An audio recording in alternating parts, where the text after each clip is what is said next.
Une matinée sanglante dans une petite école de Russie. Tout s'est passé très vite. Un assaillant s'est introduit brusquement au sein de l'école et a ouvert le feu sur le gardien avant de prendre la vie d'une dizaine de personnes, élèves et enseignants.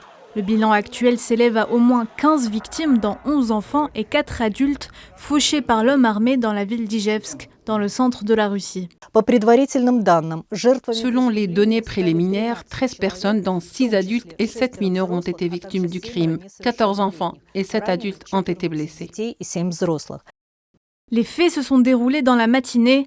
L'assaillant vêtu d'un t-shirt noir à la symbolique nazie s'est ensuite suicidé avant l'arrivée des forces de l'ordre. Il était, selon la police de la ville, un ancien élève de l'école. Vladimir Poutine, président de l'État russe, a dénoncé un acte terroriste d'une nature inhumaine, selon le porte-parole du Kremlin, Dmitri Peskov.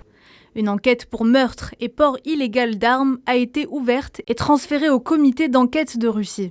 Cette fusillade intervient dans un climat tendu dans plusieurs régions de Russie sur fond de mobilisation militaire. Depuis quelques années, les fusillades mortelles, notamment dans des écoles, deviennent de plus en plus nombreuses en Russie. À noter que dans la même matinée, un homme a ouvert le feu dans un centre de recrutement de l'armée russe en Sibérie, blessant grièvement un militaire qui y travaillait.